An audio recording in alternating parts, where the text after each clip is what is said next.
Hey, this is Mark Moore, aka Tuxedo Mark, at various places on the internet. It's 12:48 p.m. according to the computer clock on Tuesday, May 13, 2014. And I just recently got and read Afterlife with Archie, Chapter 5, or Number 5, Chapter 5. Yeah, Number 5, and it's Escape from Riverdale, Chapter 5, Exodus. Okay. The quote is, "We've lived here all our lives and we're never going to come back, are we?" Not sure exactly who that quote is supposed to be from. These quotes usually just don't actually appear in the actual story. They're just an opening quote to set the mood. But it's interesting. This issue is it's narrated by Smithers, the lodge's butler. And we get some insight into his past, like his relationship with his father and how his family has served the lodges for 72 years. He's got a diary that he calls Butler's Log. Now, it's interesting. We get a first name for him. His name is Hubert H. Smithers. I don't think a first name has ever been established for him before, although I could be wrong. Apparently, Mr. Lodge was an adulterer. So, like, when he was out of town on personal business, while Hermione, his wife, went into labor with Veronica. So, Smithers took her to the hospital. Hermione makes Smithers promise that if anything ever happens to her, that he would look after Veronica as his number one priority. And he agrees. Now, present time. Apparently, Nancy and Ginger had driven by the school, and then they'd come to, they'd somehow come to Lodge Manor. I guess they saw lights in Lodge Manor, I guess, and they thought, I don't know, it just says that they thought to come here. And Chuck's here, so Nancy reunites with Chuck, which makes Ginger uneasy. Anyway, so a bit of drama there. Nothing happens, it's just, yeah. There's an altercation between Kevin and Reggie in the game room. Apparently Reggie's homophobic. Jeez. He's like, Kevin's trying to comfort Reggie about Midge because Reggie had a thing for Midge. But when he places his hand on Reggie's shoulder, Reggie's like, "Get your sick, nasty hands off me. Never do that to me again, ever. You hear me, perv?" Jeez. And then Kevin just knocks Reggie out. Good for him. Apparently, Cheryl had the idea to come to the manor too. I mean, without communications working, I'm wondering how these different people decided to come here. It seems awfully convenient. Cheryl decides she's going to sleep with Dilton Doily in his room. She's going to have the bed, he's going to have the floor. And then Jason will have to find some other place to sleep. And Cheryl, this is cruel. She's like, "I hear Moose and Mitch's room is available." That is dark. Wow. She calls him JJ, which is funny. She says there's a zombie apocalypse going on, which I believe this is the first time that the word zombie has been used in this series. Veronica is walking around with candle, and she's singing Mr. Sandman. Okay, I guess she's trying to not have silence or whatever. She walks in, or she witnesses Archie's reunion with Betty after he comes back from the outside, he's sobbing in her lap. He's just, and she's comforting him as best as she can. They don't kiss or anything, but this upsets Veronica because Archie went to Betty first instead of her. Now Smithers comes by, and he says Archie Andrews doesn't deserve you, and she's like, well, of course not. But what does it matter if I love him? And then, I'm not sure what Smithers is getting at here, but he says, in that case, miss, let me also say this war is far from over. And then she's like, oh, Smithers, you are a godsend. I'm not sure exactly what that's about when he says this war is far from over. Which war is he talking about? Is he talking about the zombie apocalypse, or is he talking about the war between Veronica and Betty? Meanwhile, Reggie, the idiot that he is, tries to go and free zombie Midge from the swimming pool.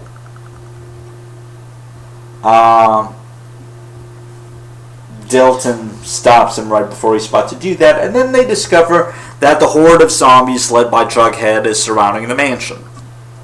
Yeah. So they go and look up on the security cameras, and you see they're surrounded. Archie takes them back to the pantry. Well, at first he argues with Mr. Lodge and basically convinces Mr. Lodge reluctantly that they have to escape. Although Mr. Lodge, they argue back and forth about this, but and even Smithers even gives his own input about this. But yeah, they go to the pantry, but zombies have found their way through the one exit from the manor that was not under camera surveillance. Now, look at Betty's reaction here in this panel. She just has the ... She's not saying anything. And her face is in shadow. But look at the zombies here. Okay, keep that in mind. They go to the roof. There's something about a backstory about how a 4th of July fireworks display held annually that Mrs. Lodge started, and Mr. Lodge reluctantly continued even though he thought it was a waste, and he threatened to put an end to it every year. But this fireworks display distracts the zombies who look at it with childlike wonder. Let me see if I can... Yeah, like Ethel's looking at it. Like there might be some remnants of their personalities in there. And, you know, for all that Mr. Lodge hated the fireworks displays, it saved him and it saved his daughter. Now, right before they were about to leave, Veronica's like, she has to insult Betty. She's like, what's your problem now? Archie not showering you with enough attention at the moment? And Betty's like, no, Veronica, those zombies in the pantry, they were my mom and dad. Yeah. And Betty's, you can even see a tear rolling down Betty's eye. And I guess that shut Veronica up. If you think about it, Veronica is now the luckiest person. Everyone else has lost their parents, but she still has her father. Her mother died. There was even a scene in a flashback here of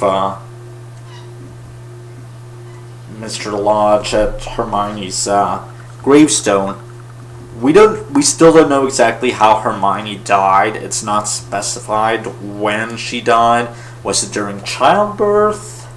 Was it sometime after?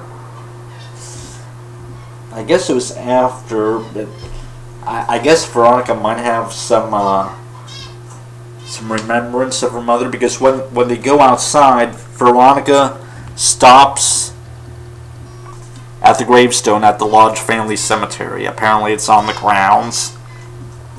She just stops to say a quick goodbye. So Smithers understands it. You go through Evergreen Forest. Evergreen Forest was mentioned in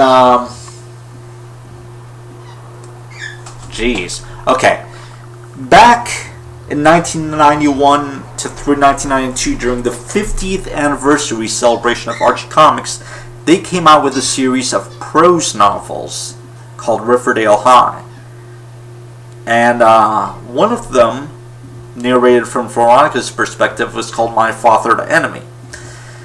Mr. Lodge wanted to build some new office park and tear down Evergreen Forest. Evergreen Forest was mentioned in that story. Eventually a compromise was reached and they were able to build a smaller office park and keep most of the forest. Now here's the thing. A few years ago, there was an experimental series of New Look series of Archie Comics, where they would have long-form stories done in a new art style, like a different art style every time. What they didn't really advertise was that they were doing adaptations of those old Riverdale High novels. And they did My Father the Enemy. Of course, they retitled each of the stories. I forget what this one was called. Now, the thing is, they renamed Evergreen Forest to Everscreen Forest for whatever reason in the comic adaptation. But in this story, they still call it Evergreen Forest, like the original novel. It's interesting.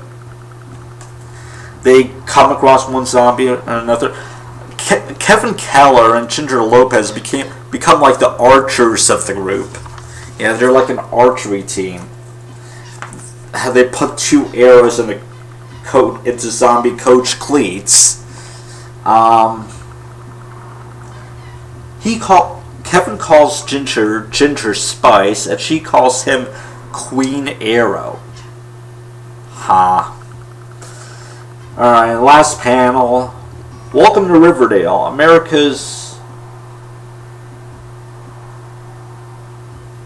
something town. I can't read that word.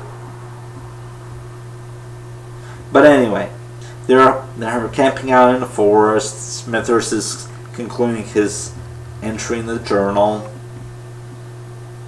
So, next time a new story arc starts. Apparently it's going to be called R.I.P. Betty. I'm hoping that's just symbolic and that they don't kill off Betty in this series right away. But anyway, more afterwards with Archie, letter column, and then another From the Vault, Chilling Adventures in Sorcery repeat. These are reprints of old black and white stories from the 1970s, old horror comics.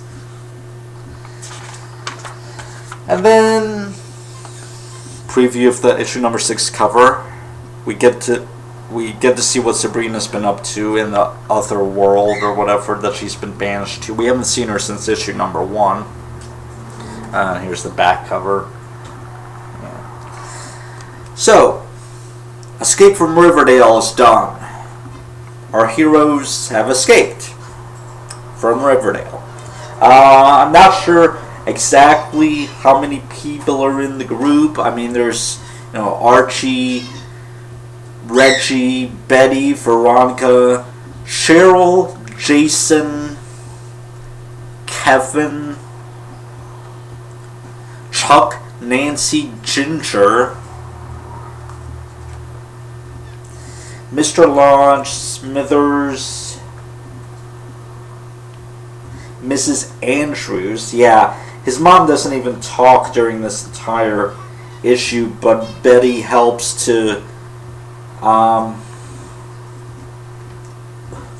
Betty and Veronica help to get her out of the mansion. They lead her out. she's still in shock, I would guess. Are those the only ones that are left? I guess so. I can't think of anyone else right now, really. Cheryl and Jason, I don't even see as being part of. Are those Cheryl and Jason while they're looking over the maps to get out of there? I'm not sure. I guess that's them. See them from behind. But yeah, so I guess everyone made it out of the mansion. And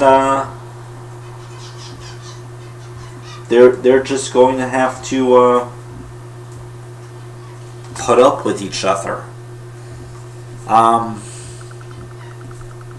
So good issues, some plot holes, like how did Nancy think to come to Lodge Manor? How did Cheryl think to come to Lodge Manor? They just thought to come there. Yeah, really coincidental and fortunate.